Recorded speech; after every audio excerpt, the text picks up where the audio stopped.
Hello everyone, welcome back to my channel Arpana educator. आज के इस वीडियो में हम पढ़ेंगे class 7th maths chapter 11 exponents and power का एक्सरसाइज 11.2 फिनिश करेंगे। पार्ट 2 में हमने लॉज ऑफ एक्सपोनेंट्स के बारे में पढ़ा था और फर्स्ट क्वेश्चन कंप्लीट करा था। आज हम उसके बाकी से जितना उसके बाद से है हम उसको करेंगे। सेकेंड क्वेश्चन कह रहा है simplify and express each of the following in exponential form. यानी कि ये जितने भी क्वेश्चंस है फर्स्ट से लेकर 12th तक हमें इन सबको सिंप्लीफाई करना है यानी सॉल्व करना है, पर इनको एक्सपोनेंशियल फॉर्म में ही रहने देना है। ठीक है, तो हम इसका फर्स्ट पार्ट सॉल्व करते हैं। सो क्वेश्चन था 2 की पावर 3 मल्टीप्लाई, फिर 3 की पावर 4 मल्टीप्लाई, फिर 4 देन अपॉन में, यानी कि ये सब डिवाइड हो रहे हैं ये दोनों। उसके बाद 3 इंटू 32। तो हम इसे कैसे सॉल्व करेंगे? देखो, इन सब में से जो भी प्राइम नंबर नहीं है, हाँ, जो भी इन सब में से प्राइम नंबर नहीं है उनका हम प्राइम फैक्टर करेंगे। जैसे कि 2 एक प्राइम नंबर है, 3 भी एक प्राइम नंबर है, बट 4 एक प्राइम नंबर नहीं है। तो यहाँ पर मैंने 4 का प्राइम फैक्टराइजेशन करा है कि 2 2 ज़ा 4, 2 1 ज़ा 2, तो आ गया 2 इंटू 2। वैसे ही नीचे भी हमें यही सेम करना है। तो यहाँ पर 32 एक प्राइम नंबर है, तो हम 32 को भी हम इसका प्राइम फैक्टर करेंगे। सो हम इसका प्राइम फैक्टर करते हैं। पहले हम 2 से कट रहा है, तो देखो इस प्राइम फैक्टराइजेशन में हम सिर्फ प्राइम नंबर्स ही लेते हैं। तो 2 1 ज़ा 2, एक कैरी 12 बना, 2 6 ज़ा 12, देन 2 8 ज़ा 16, 2 4 ज़ा 8, 2 2 ज़ा 4 एंड 2 1 ज़ा 2। तो हमारे पास ये आ गया 2 इंटू 2 इंटू 2।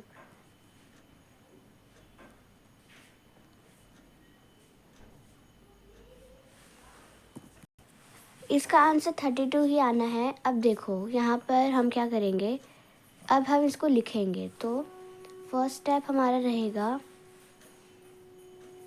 2 को तो हम छेड़ेंगे तो इसको ऐसे ही लिखेंगे। देन 3 की पावर 4 इंटू में 4 को नहीं लिखेंगे, यहाँ पर हमने निकाला था 2 इंटू 2, तो हम लिखेंगे यही। लेकिन देखो यहाँ पर मैं 2 की पावर 2 इसलिए लिख रही हूँ क्योंकि 2 को हम मल्टीप्लाई में 2 बार लिखें या फिर 2 की पावर 2 कर दे, कोई दिक्कत नहीं है, हम इसको ऐसे भी लिख सकते हैं। उसके बाद 3, फिर 32 है, तो 32 को देखो यहाँ पर 1 2 3 4 5 टाइम्स है, तो हम 2 की पावर 5 लिख देंगे क्योंकि हमें यहाँ पर भी 2 को 5 बाई मल्टीप्लाई करना है और यहाँ पर भी 2 को 5 बार मल्टीप्लाई करना है, तो मतलब सेम है दोनों का।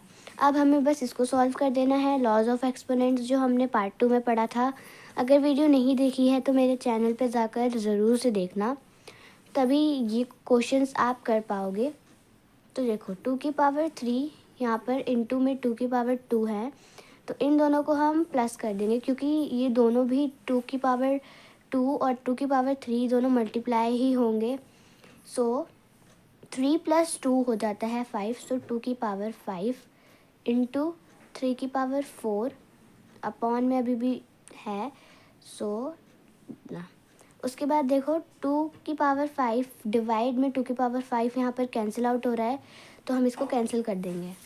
मतलब क्योंकि ये डिवाइड हो रहा है तो इसको माइनस करेंगे तो 0 बचेगा और मतलब 1 ही बचेगा, तो 1 को हम लिखते नहीं हैं। उसके बाद यहाँ पर ये भी डिवाइड में है, बेस सेम है, पावर क्या हो जाएगी माइनस डिवाइड में। सो 4 - 1 आ जाएगा हमारा 3 की पावर 3।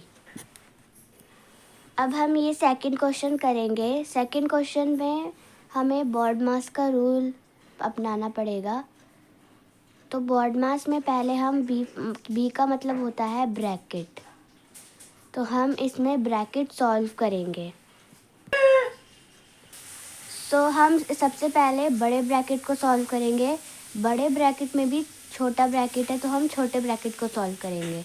तो ऐसे क्वेश्चंस लॉज ऑफ एक्सपोनेंट्स में हमने पढ़ा है कि अगर ऐसा आए तो ये दोनों पावर मल्टीप्लाई हो जाती है।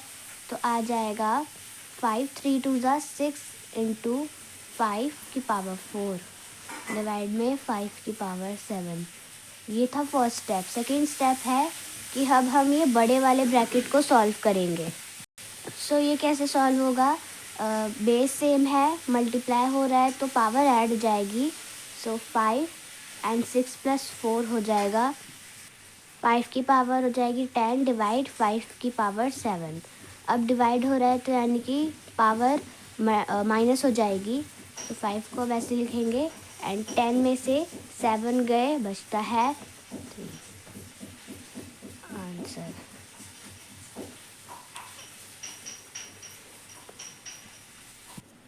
थर्ड क्वेश्चन है 25 की पावर 4 डिवाइड में 5 की पावर 3। तो इसमें भी हम सेम करेंगे जैसा हमने फर्स्ट क्वेश्चन में करा था।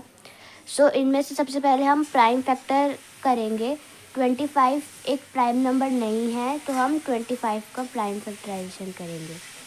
सो इधर 5 5 ज़ा 25 एंड देन 5 1 ज़ा, तो 5 की पावर 2 लिख सकते हैं। तो 5 की पावर 2, लेकिन अभी 25 की पावर 4 भी थी तो हम 4 भी लिखेंगे डिवाइड में 5 की पावर 3। उसके बाद हम इन दोनों को मल्टीप्लाई करेंगे। सो 4 2 ज़ा 8, 4 2 ज़ा 8, 5 की पावर 8 हो गई। उसके बाद 5 की पावर 3। अब हम पावर बेस सेम है, डिवाइड हो रहा है, पावर माइनस हो जाएगी। सो 5 8 में से 3 गए, सो ये हमारा आंसर है 5 की पावर 5।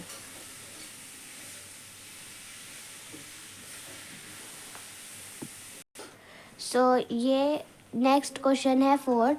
अब हमें वही सेम करना है, जो प्राइम फैक्टर नहीं है हमें उनका प्राइम फैक्टराइजेशन करना है।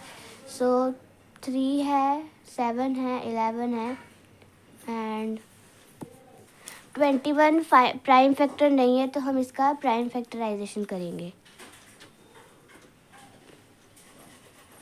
3 की टेबल में आता है 3 7 ज़ा 21। उसके बाद 7, भाई 7 से ही कटेगा तो 7 1 ज़ा 7। अब देखो ऊपर वाली सेम हम लिख देंगे 7 की पावर 2 इंटू 11 की पावर 8। 21 को 3 इंटू 7 लिखेंगे क्योंकि दोनों सेम नहीं है तो हम इसको पावर में नहीं लिख सकते। और 11 की पावर 3 अभी भी इसको सॉल्व कर देंगे। सो 3 अभी देखो जिसकी पावर नहीं होती उसकी पावर 1 होती है, तो इन दोनों की पावर 1 मान लेते हैं। अब ये दोनों कैंसिल आउट हो जाएंगे। उसके बाद 7 की पावर 2 अपॉन 7 की पावर 1 बची, तो 2 में से 1 गया तो 7 की पावर 1 इंटू में 11 की पावर 8 एंड 11 की पावर 3। सो 8 में से 3 गया तो बचता है 5, तो 11 की पावर 5 हो जाएगी। ये हमारा आंसर है क्योंकि क्वेश्चन में कहा था एक्सपोनेंशियल फॉर्म में ही हमें आंसर करना है, तो सारे आंसर हमें एक्सपोनेंशियल फॉर्म में ही निकालने हैं। नेक्स्ट क्वेश्चन है फिफ्थ। 3 की पावर 7 डिवाइड में 3 की पावर 4 इंटू 3 की पावर 3। तो पहले हम इसको सॉल्व करते हैं। 3 की power 7 as it is and power add हो जाएगी।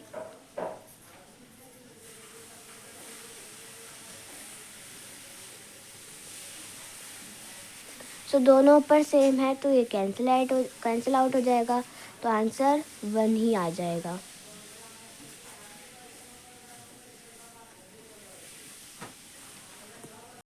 नेक्स्ट क्वेश्चन है 2 की पावर 0 प्लस 3 की पावर 0 प्लस में 4 की पावर 0। तो किसी की भी पावर 0 होती है उसको हम 1 मान लेते हैं। सो इन तीनों को प्लस करके हमारा आंसर 3 आएगा।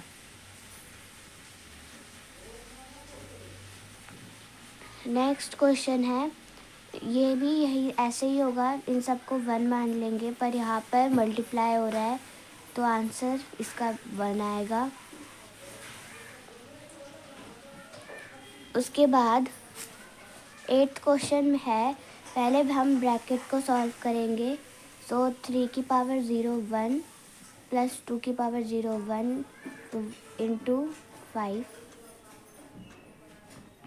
So 1 plus 1, so 2 इंटू 5 की पावर 0 है, 1 आ जाएगा, तो इसका आंसर 2 आएगा।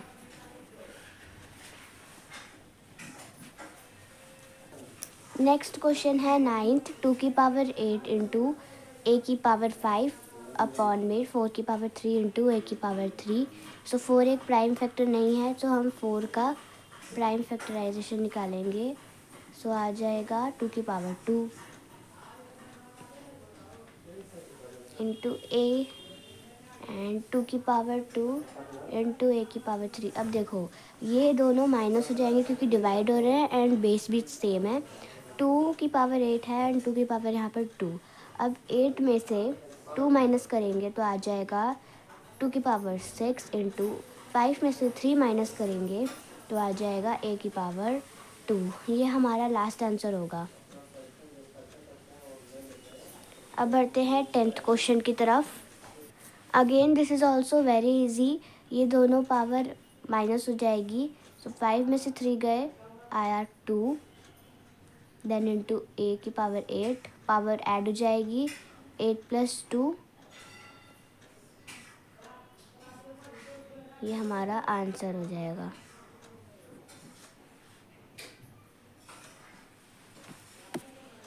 ये भी बहुत ज़्यादा इजी है। सबसे पहले तो 4 की पावर 5 और 4 की पावर 5 ये दोनों कट जाएंगे। उसके बाद बचा हमारे पास सिर्फ ये, तो देखो इसको कैसे करेंगे। तो आंसर आ जाएगा ये।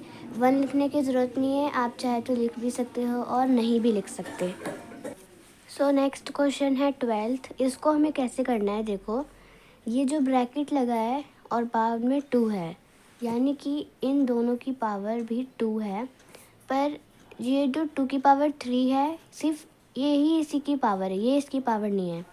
सो इसको हम ऐसे लिखेंगे जैसे 3 2 से कितना होता है 6 इंटू 2 की पावर तो 2 है ही, देन पावर क्या हो जाएगी ऐड 6 7 8, 2 की पावर आ जाएगी 8। ये हमारा सेकंड क्वेश्चन कंप्लीट होता है। अब हम बढ़ते हैं थर्ड क्वेश्चन की तरफ।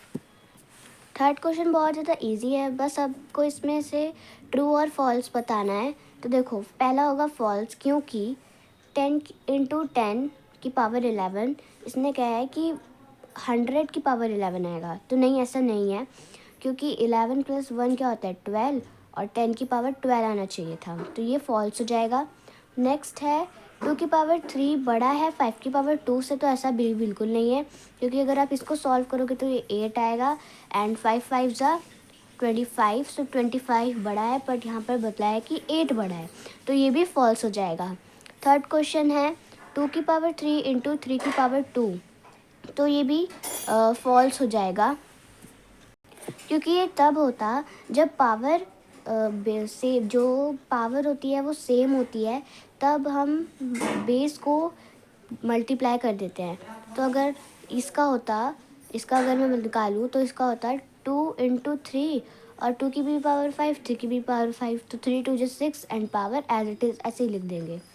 एंड फोर्थ वाला ट्रू है। इसमें कहा है कि 3 की पावर 0 इक्वल है 1000 की पावर 0 से। हाँ ऐसा है, क्योंकि 3 की पावर 0 1 होता है एंड 1000 की पावर 1 होता है, तो ये दोनों सेम है। तो थर्ड क्वेश्चन भी हो गया। अब हम बढ़ते हैं फोर्थ क्वेश्चन की तरफ। तो आपको फोर्थ क्वेश्चन में प्राइम फैक्टर करना है और एक्सपोनेंशियल फॉर्म में लिखना है।